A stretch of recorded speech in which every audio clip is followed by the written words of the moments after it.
Assalamualaikum warahmatullahi wabarakatuh. Ketemu lagi dengan saya Kandang Bangkok Tomboy. Salam satu hobi, sehat selalu buat kita semua.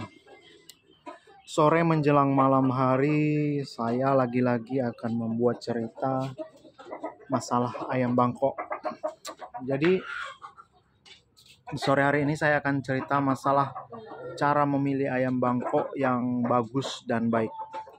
Jadi di sini cara memilihnya alangkah baiknya banyak pilihan. Yang pertama. Yang kedua, kita harus membeli ke peternak. Jadi peternak yang benar-benar beternak. Jadi bukan berarti dia banyak ayamnya, dia peternak. Jadi alangkah baiknya kita langsung ke peternak. Jadi cara memilih ayam di peternak itu bagusnya yang perlu kita perhatikan yang pertama keturunannya. Dalam artian bibit bebet bobotnya harus jelas. Jadi kita harus benar-benar tanya ke dia, ini bibit dari mana, yang mana. Jadi kita harus mengetahuinya. Jadi pola mainnya seperti apa. Jadi kita harus tahu jelas bibit bebet bobotnya dari si peternak itu sendiri. Itu yang pertama. Yang kedua, kita harus melihat ukurannya. Jadi seandainya kita mau ngambil ayam siap adu, sebaiknya kita melihat ukurannya. Alangkah baiknya kita memilih ukuran yang lagi banyak di kalangan penghobi. Seperti ukuran 3,5. Jadi jangan ngambil yang kecil dan jangan pula ngambil yang besar. Seterusnya setelah itu kita mengetes. Dalam artian kita harus tes. Setiap kita membeli ayam, baik ke peternak maupun ke penjual ayam, kalau di Bengkulu ini namanya tukang ulo. Jadi alangkah baiknya kita tes dulu. Jadi kita tes dulu pola mainnya, jadi ada kepuasan sendiri. Tapi seandainya dia tidak boleh mengetes, diurungkan aja niat untuk membeli. Karena kenapa?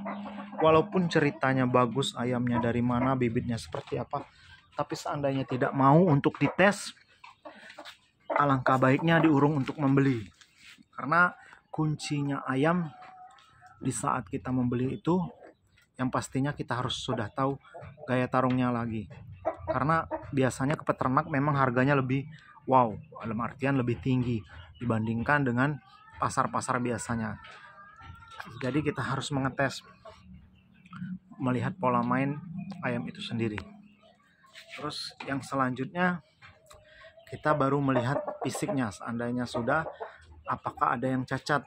Biasanya peternak ini tidak mau, ada sebagian tidak mau kalau ayamnya udah cacat seperti bubulan, matanya malis, sudah itu bermacam-macam lah ayam yang cacat di ayam Bangkok itu sendiri.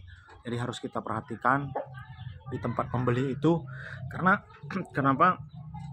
Apabila ayam itu sendiri sudah bubulan, ada yang patah, ada yang matanya malis, berarti performanya yang pastinya udah menurun.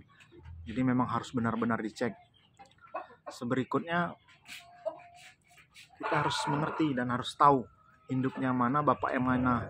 Karena kenapa? Karena kita harus tahu memangkah bapakan itu apa indukannya sudah tua apa sudah mapan. Dan terus kalau bisa kita tanyakan lagi generasinya sebelum ini, sesudah ini adakah yang menang-menang.